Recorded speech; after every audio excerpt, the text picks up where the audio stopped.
मसीह यस्सु के जलाली और बाबरकत नाम में आप तमाम को मेरी तरफ से सलाम हो।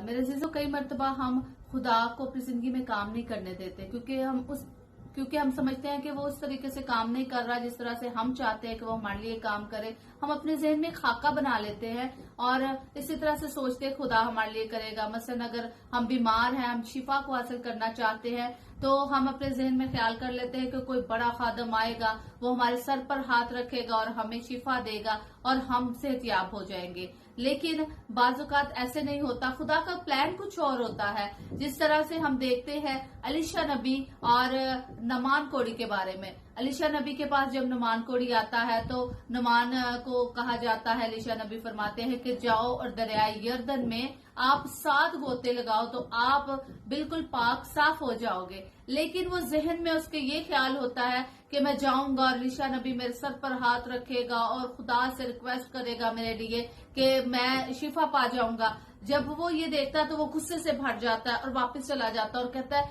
कि मेरे क्या मुल्क में दरियाओं की कमी है, क्या मैं अपने मुल्क में शिफा नहीं पा सकता था। लेकिन जब उसका जो खादम है उसको जोर देता है कि आप ऐसा करके तो देखिएगा कि क्या होता है। तो ऐसा ही हुआ जब उसने अपने खादम के कहने पर जाकर गोता लगाया। एक बार कुछ नहीं हुआ, 2 बार कुछ नहीं हुआ। जब वो 7वीं बार ऊपर आया तो देखिए कि उसका कोढ़ जाता रहा और वो बिल्कुल सेहतयाब हो गया। तो ऐसे ही मेरे अजीजों, खुदावंद अपनी मर्जी से हमारी जिंदगी में काम करना चाहता है, लेकिन हम क्या करते हैं, हम उसको अपनी जिंदगी में काम करने का मौका नहीं देते। आज जरूरत इस बात की है कि खुदावंद को अपनी जिंदगी में काम करने दीजिए और देखिएगा खुदावंद किस तरह से आपकी उम्मीदों को कायम करता है। आमीन।